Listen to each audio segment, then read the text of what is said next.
Good morning বন্ধুরা, কেমন আছো সবাই? আশা করি সবাই ভালো আছো, সুস্থ আছো। শিবের আরেকটি নতুন ব্লগে সবাইকে জানাচ্ছি অনেক স্বাগত। তো চলো, আজকে আরেকটি নতুন দিন তোমাদের সঙ্গে নিয়ে শুরু করছি। তোমরা কিন্তু অবশ্যই সঙ্গে থেকো। আজ হচ্ছে সোমবার, আর এখন বাজে ওই 11টা বেজে গেছে। সকালে পুজো টুজো দিয়ে উঠে আমি কিন্তু রান্নাবান্না বসিয়ে দিয়েছি। তার কারণ আজকে একটু তাড়াহুড়ো করেই রান্না করছি। কারণ হচ্ছে আজকে হচ্ছে অমাবস্যা, আজকে হচ্ছে কৌশিকী অমাবস্যা। তো সেই জন্য আমার পাশে এক দিদির বাড়ি রয়েছে, পাশে ঠিক নয় মানে আমাদের কাছাকাছি। তো সেই দিদির বাড়িতে পুজো হবে, তো সেই দিদির বাড়িতে পুজো হবে, সেখানেই যাব। মানে দিদির বাড়িতে মায়ের মন্দির রয়েছে, প্রত্যেক অমাবস্যাতেই পুজো হয়। আর আমি এই বিশেষ বিশেষ কিছু অমাবস্যা রয়েছে যে অমাবস্যাতে মায়ের পুজো দিই।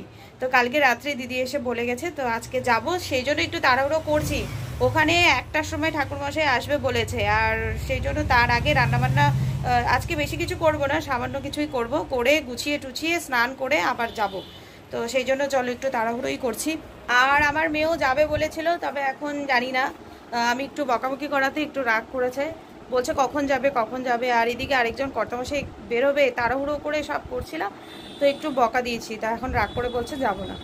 তো জানি না, যদি না যায় তাহলে ঘরে তো রান্নাবান্না রয়েছে, সেখানেই খাওয়া দাওয়া করবে।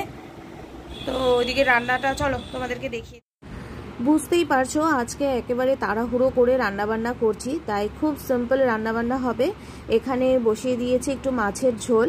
ওই ছোট মাছ এনেছিল কালকে, তো সেই মাছ সবজি টবজি কেটে মানে ঝিঙে আলু বেগুন এসব দিয়ে একটু মাখা মাখা তরকারি হবে।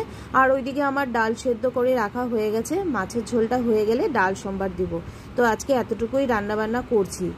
অন্য কোনো ব্যাপার থাকলে না হয় ঠিক আছে, একটু রান্নাবান্না ধীরে সুস্থে করে একটু দেরি করে গেলেও অসুবিধা হতো না।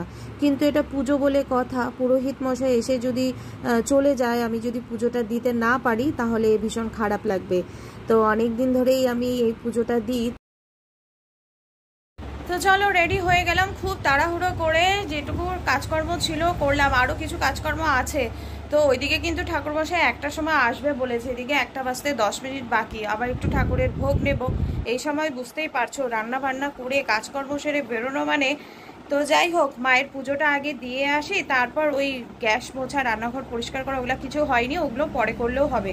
আগে কর্তামশাইয়ের খাবারটা রেডি করে গেলাম, যে আমার যদি আসতে দেরিও হয় উনি যাতে খেয়ে নিতে পারে। আর মেয়ে যাবে না, মেয়ে রাগ করে বসে আছে, মেয়ে যাবে না। তো যাই হোক, ওরা দুজনেই খেয়ে নিতে পারবে। আর যদি তাড়াতাড়ি আসতে পারি তাহলে তো ভালোই। দেখি ঠাকুরমশাই কখন আসে।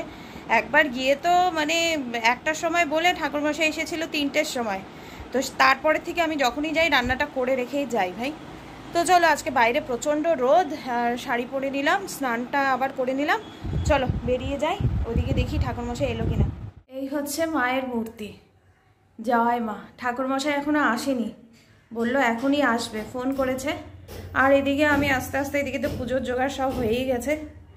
একটু আগে এলে দিদির হাতে হাতে পুজোর জোগাড় করতে পারতাম। যাই হোক, কি আর করা যাবে, সংসারের ধর্ম পালন করতে করতেই সব জায়গায় যেতে যেতে দেরি হয়ে যায়। ঠাকুরমশাই এখনো আসেনি, এখন ঠাকুরমশাইয়ের জন্য অপেক্ষা। ভালোই হয়েছে একদিকে, ঠাকুরমশাই আসার আগেই চলে এসেছি। আর মেয়ে এসে আমাকে নামিয়ে দিয়ে গেল, রাগ করেছিল তবু বললো আমাকে একটু নামিয়ে দিয়ে দাও। তো এসে নামিয়ে দিয়ে গেল, বললাম আবার আসতে, কি করবে এখন জানি না, বললাম স্নান করে তাড়াতাড়ি চলে আয়, জানি না। তো দেখি এখন ঠাকুরমশাই কখন আসে। আর এখানে না বেশ ভালো একটু হাওয়া লাগছে, বাইরে রোদ রয়েছে, তবে মায়ের মন্দিরে এসে বেশ ভালোই লাগছে। মায়ের মন্দিরে এসে মায়ের কাছে বসলে মনটা কিন্তু একদম অন্যরকম হয়ে যায়, তাই না? তখন যত মনের দুঃখ কষ্টের কথা মাকে জানাই, আর মায়ের কাছে প্রার্থনা করি মায়ের ভক্তরা যারা দুঃখ কষ্টে রয়েছে, সেই দুঃখ কষ্ট থেকে বেরোনোর শক্তি যেন মা দেয়, মা যেন পথ দেখায়।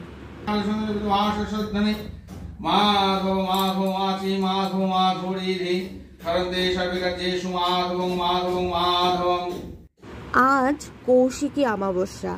আজকের দিনে কিন্তু তারাপীঠে বিশাল বড় করে পুজো হয়। শুনেছি আজকের দিনেই নাকি মা তারা বামা খাম্পাকে দর্শন দিয়েছিল প্রথমবার। তাই এই অমাবস্যায় তারাপীঠে কিন্তু অনেক বড় করে পুজো হয়। আর এই যে সামনে দিদিকে দেখতে পাচ্ছ, এই দিদির বাড়ির পুজো। দিদি সমস্ত কিছু অনেক নিয়ম নিষ্ঠা করে পুজো করে, সেজন্য এই মন্দিরে এসে পুজো দিতে বেশ ভালো লাগে। মাকে দেখতে দেখো কি ভালো লাগছে, একদম মনে হচ্ছে গ্রামের মেয়ের মতো। কি সুন্দর হালকা একটা শাড়ি পরিয়েছে, বেশ ভালো লাগছে কিন্তু দেখতে, তাই না?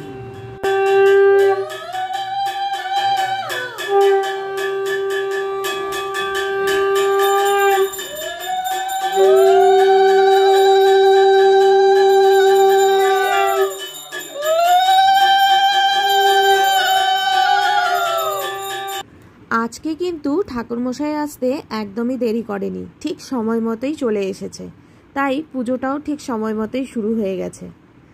আজকের দিনে মায়ের পুজো দিতে পেরে কি যে ভালো লাগছে বন্ধুরা, কি বলবো। এমনিতেই মায়ের পুজো দিতে ভালো লাগে।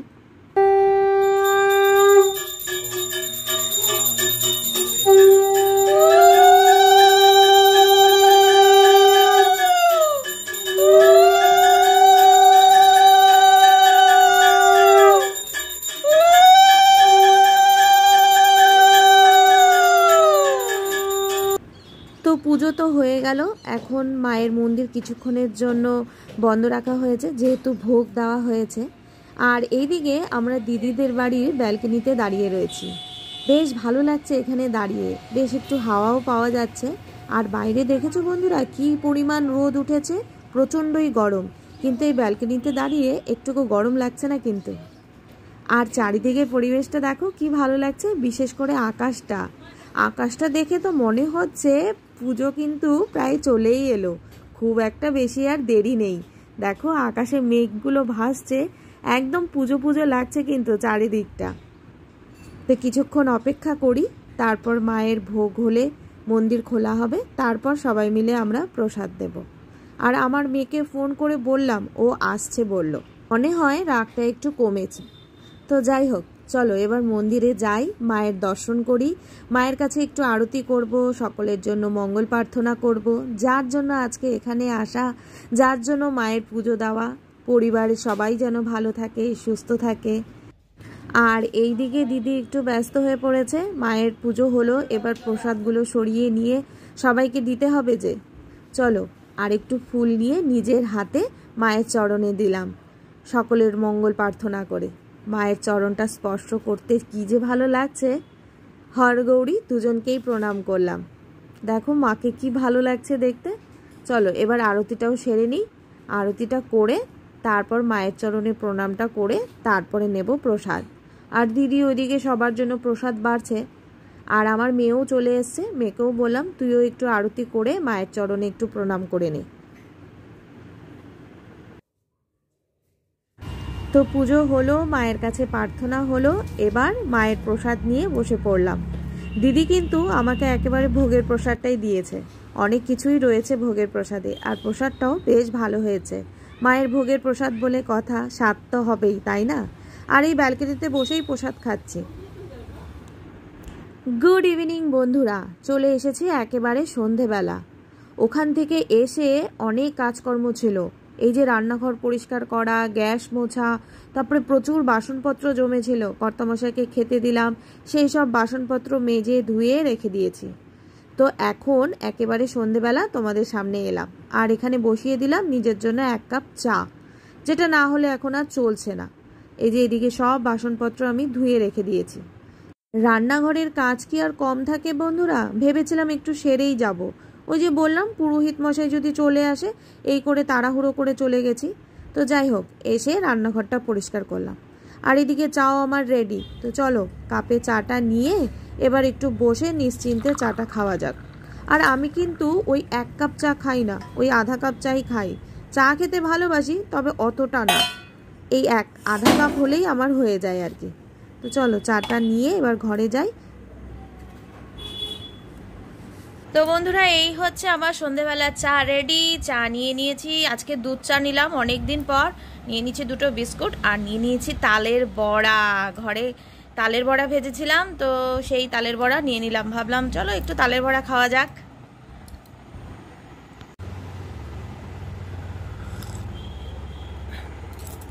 আজকে যে আমার কি হবে আমি ঠিক জানি না, কারণ আজকে তো প্রায় আধা দিন উপোস করে কেটে গেল, তারপর খেয়েছি খিচুড়ি, তারপরে আজকে অনেক দিন পর নিলাম দুধ চা। কি জানি না আজকে হঠাৎ করে খুব দুধ চা খেতে ইচ্ছে করলো, যেহেতু আমি অনেক দিন ধরেই লাল চা খাচ্ছি।